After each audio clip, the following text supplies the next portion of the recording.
Oi, pessoal, tudo bem? Na aula de hoje a gente vai começar a falar sobre a Idade Média. Vamos trabalhar o conceito de Idade Média em suas linhas básicas e vamos falar também sobre o Império Bizantino, ok?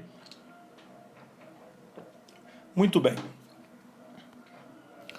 Primeiro, qual é a origem desse termo Idade Média?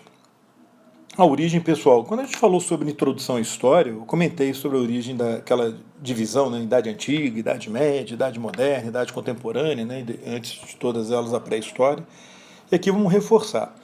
A origem do conceito de Idade Média encontra-se na Renascença ou Renascimento cultural, um movimento cultural que marcou a história da Europa do século XV ao século XVI. Na verdade, ele começou no século XIV, mas foi mais a partir do século XV que ele ficou associado à ideia de Idade Média. O Renascimento cultural teve como base a ação de intelectuais conhecidos como humanistas, que eram seguidores da cultura clássica greco-romana, que eles consideravam ter sido a mais avançada, a mais desenvolvida da história. Ora, na visão deles, essa cultura clássica declinou e se perdeu a partir da queda do Império Romano Ocidental, no século V.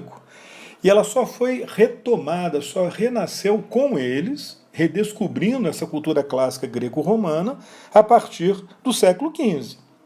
Então, na visão deles, entre a antiguidade, a Idade Antiga, um período de grande florescimento cultural, cultura clássica greco-romana, e a época deles, que para eles era a época atual para eles, né? Lá no século XV, século XVI, que eles chamaram de época moderna.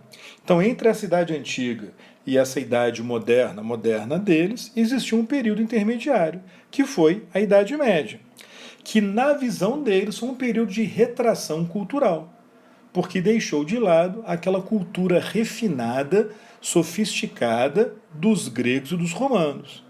E eles estavam agora, eles humanistas, no século XV, recuperando e desenvolvendo ainda mais essa cultura. Na visão mais usual, a Idade Média está delimitada entre o ano 476, a queda do Império Romano Ocidental, né, a chamada queda de Roma, que a gente viu na última aula, na verdade foi a queda de Ravenna, né, a capital do Ocidente. O Império Ocidental que foi conquistado pelos bárbaros germanos. E a Idade Média começa então nessa data, simbolicamente, e termina quase que 1000 anos depois, em 1453, com a queda do Império Romano Oriental, a chamada queda de Constantinopla, quando a cidade de Constantinopla foi tomada pelos turcos otomanos. Então essa é a delimitação mais usual da Idade Média aqui no Brasil. Um período de aproximadamente 1000 anos, situado entre a queda do Império Romano do Ocidente e a queda do Império Romano do Oriente. Existem outras datas realmente utilizadas para simbolizar o início da Idade Média. Alguns colocam o ano 330 com a fundação de Constantinopla, outros colocam o ano 380, né, quando o catolicismo virou a religião oficial do Império Romano. A gente comentou isso também numa outra aula, né, o Teodósio estabeleceu o catolicismo como religião oficial. Outros consideram que a Idade Média acabou simbolicamente quando a América foi descoberta pelos espanhóis, quer dizer, por Colombo, em 1492, e outros ainda consideram que a Idade Média terminou, essa outra data é mais forte lá na Alemanha, quando começou a Reforma Protestante, no caso a Reforma Luterana. Né? Mas aqui no Brasil, a gente utiliza mais essas duas datas que eu comentei. Essas aqui, 476 e 1453. Agora, são datas simbólicas. A gente pode falar assim, que a Idade Média está situada mais ou menos entre o ano 500 e 1450, ou sei lá, 1500. Não, eu vou trabalhar assim, mais ou menos 500 a 1450, ok? De toda forma, o conceito de Idade Média ele surgiu com uma visão muito negativa do período, né? A ideia de que é uma idade das trevas, de ignorância, sem a cultura clássica grego-romana, né, de fanatismo religioso. Foi uma visão que começou a surgir já com o próprio conceito de Idade Média e ganhou força na época do Iluminismo, aquela corrente filosófica do século XVIII marcada pelo racionalismo e que realmente reforçou ainda mais essa visão negativa do período medieval, que não tem sustentação do ponto de vista histórico. Né? A gente vai ver ao longo das aulas que a Idade Média foi uma época diferente da Idade Antiga, da cultura clássica greco-romana, mas não foi necessariamente superior e nem inferior, ela simplesmente foi diferente. E muita coisa da cultura clássica greco-romano, sobretudo romano, foi preservada assim na Idade Média, como a gente vai ver. Beleza?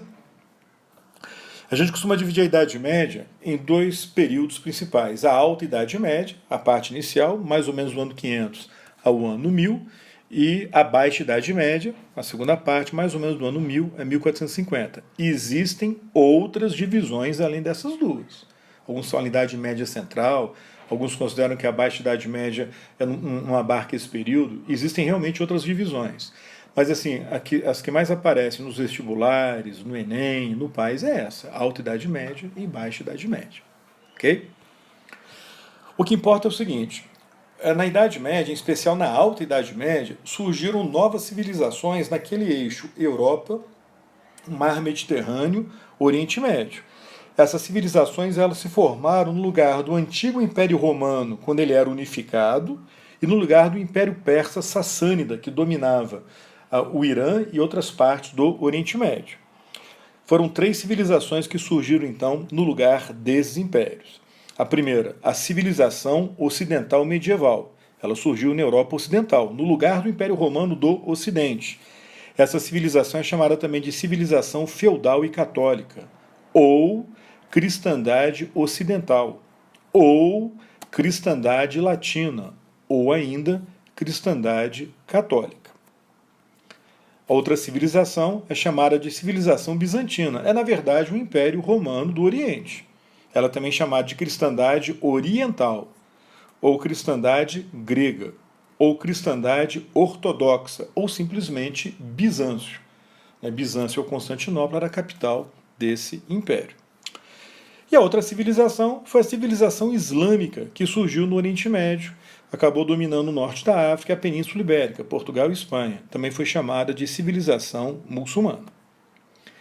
Aqui vocês têm um mapa mostrando as áreas principais dessas civilizações. Em roxo, a civilização ocidental. Reparem que nesse mapa, o Império Bizantino, que aparece em cor que é mostarda, isso aí, engloba parte da Itália. É porque realmente os bizantinos chegaram a dominar parte da Itália. Mas durante a maior parte da Idade Média, a Itália ficou, na verdade, ficou sendo parte da civilização ocidental. E em verde, o mundo, a civilização islâmica. Em mostarda aí, a civilização bizantina, em verde, a civilização islâmica. Portugal e Espanha, lá na Península Ibérica, aparecem como parte da civilização islâmica.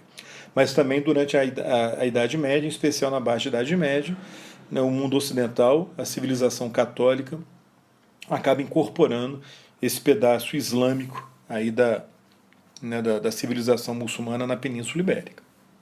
Beleza? Bom, vamos falar então sobre o Império Bizantino, só nos seus aspectos bem básicos, destacando o reinado do imperador Justiniano.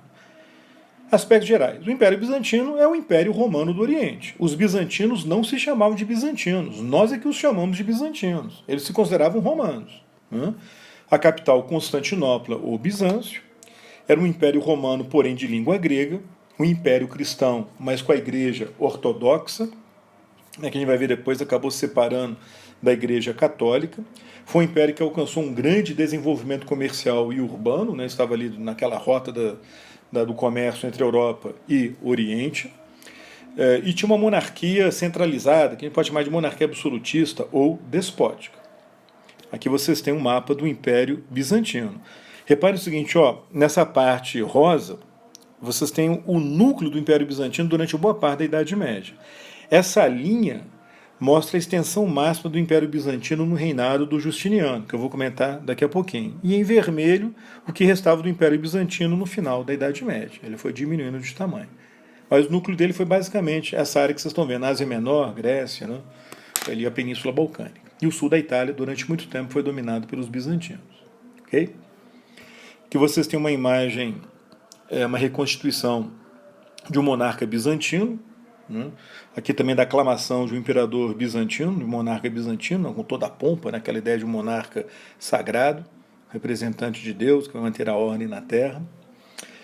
E aqui, então vamos dar uma olhada rapidinho no reinado do Justiniano I, o grande, o mais importante, o maior dos imperadores bizantinos. Foi no reinado dele que Bizâncio atingiu o apogeu. E foi no seu reinado que ocorreu a expansão territorial, uma expansão territorial que levou à extensão máxima do império. Ali no mapa que eu mostrei, esse mapa aqui, ó, tá vendo? Essa linha aí mostra as áreas que o Justiniano conquistou. Ele praticamente dominou todo o mar Mediterrâneo. Conquistou a Itália, o norte da África e o sul da Espanha. Ele ficou famoso por ter codificado o direito romano chamado Corpus Juris Civilis, do qual fez parte o Codex Justinianus, o Código de Justiniano, a Constituição, né, de Justiniano. Essa codificação do direito romano, pessoal, foi muito importante na história. Vários países até hoje se utilizam o direito romano que sobreviveu, foi codificado pelo Justiniano. Isso aí foi um dos momentos mais importantes na formação da tradição do direito romano, né, que quase se perdeu na história e que foi compilado por ele. O governo dele foi marcado pela expansão territorial, como a gente viu, mas foi marcado também por uma revolta que ocorreu na capital, chamada Revolta de Nica, uma revolta séria, que quase levou ao colapso, né, da autoridade ali na capital, em Constantinopla. A revolta foi uma revolta popular, em parte causada pela insatisfação com os impostos elevados, divergências religiosas, mas ela foi precipitada por um fato menor. Foi um confronto entre torcidas de times rivais de uma corrida de cavalo, os azuis contra os verdes. Só que o negócio foi evoluindo e virou uma revolta que exigiu muita dureza do Justiniano, do general dele, né, o Belisário, para poder sufocar a revolta. Calcula-se que 30 mil pessoas morreram nessa revolta. Foi um banho de sangue. Okay?